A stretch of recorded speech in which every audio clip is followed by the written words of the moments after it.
लोकसभा उमेदवारी संदर्भात महाविकास आघाडीचा निर्णय हा जनसामान्यांच्या विरोधातला आहे। त्याचबरोबर उमेदवारीचा निर्णय अंतिम नाही, स्वल्पविराम आहे। त्यामुळे शिवसेनेनं विचार करावा असं आवाहन करत महाविकास आघाडीच्या विशाल पाटलांना उमेदवारी मिळाली पाहिजे अशी मागणी काँग्रेस कार्यकर्त्यांनी केली आहे। या सगळ्याचा आढावा घेतला आमचे प्रतिनिधी संजय देसाई यांनी।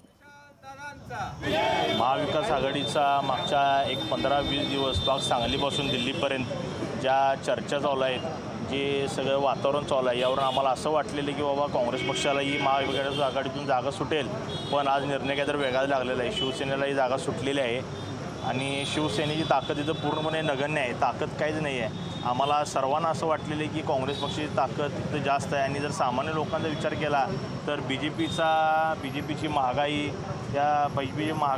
परत बेरोजगारी या सर्वांना वैतागून, शेतकऱ्यांची आत्महत्या या सर्वांना वैतागून सामान्य माणूस अक्षरशः 10 वर्षात पिचून गेलेला आहे। महाविकास आघाडीने निर्णय घेतलेला आहे, त्या निर्णय हा फार चुकीचा घेतलेला आहे। सांगली जिल्ह्यामध्ये काँग्रेसची मोठी ताकद असताना सांगली जिल्ह्यामध्ये आज कुठल्या मेरिटवर शिवसेनेने त्यांचा उमेदवार जाहीर केला हे चुकीचं आहे।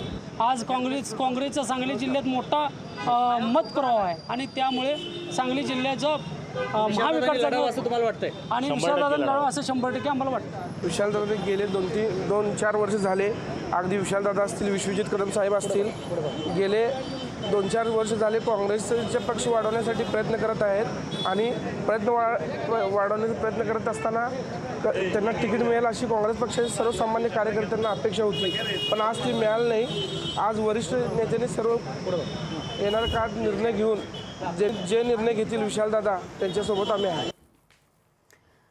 तर पृथ्वीराज पाटील शहर जिल्हाध्यक्ष सांगली काँग्रेसचे यांच्याशी देखील आमच्या प्रतिनिधीनं साधलेला हा संवाद पाहूया।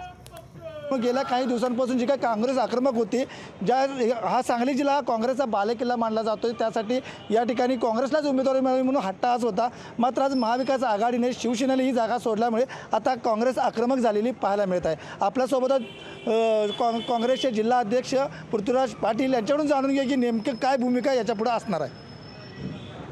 हा निर्णय आम्हाला धक्कादायक होता, अनपेक्षित होता। केवळ काँग्रेस कार्यकर्त्यांना नव्हे तर सांगलीतल्या आम जनतेला हा धक्कादायक निर्णय, कारण इथं काँग्रेसचा उमेदवार निश्चित निवडून येणार होता असं वातावरण झालेलं आहे। भाजपबद्दल प्रचंड रोष सामान्य माणसांमध्ये आहे आणि अशा वेळेला नैसर्गिक न्यायानं ही जागा आम्हाला म्हणजे काँग्रेस पक्षाला मिळायला हवी होती। शेवटच्या क्षणापर्यंत आम्ही आमचे नेते डॉक्टर विश्वजित कदम यांच्या नेतृत्वाखाली आम्ही प्रयत्न करत होतो।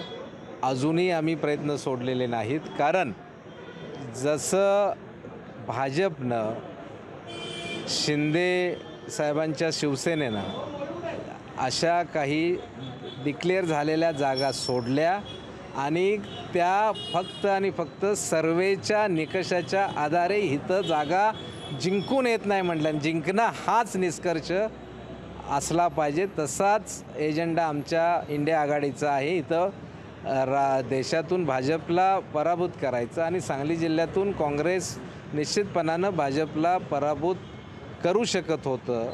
अशा वेळेला ही जागा घेणं योग्य नव्हतं। त्यामुळे अजूनही आमची शिवसेनेला विनंती आहे की जो ग्राउंड रिपोर्ट आहे, जो तुम्ही संजय राऊत साहेबांनी इथून घेऊन गेलेले आहेत, अजूनही तुम्ही सर्वे करा, 1, 2, 3 सर्वे करा, जो सर्वेत निर्णय होईल तो मान्य करा अशी विनंती त्यांना आहे, कारण इथं भाजपचा पराभव होऊ शकतो आणि तो काँग्रेसच करू शकतो। यासाठी आमची त्यांना अजूनही जाहीर विनंती आहे। कॅमेरामॅन सुजितसह संजय देसाई, लोकशाही मराठी, सांगली। लोकशाही मराठी, ऐका, पहा, जागरूक रहा।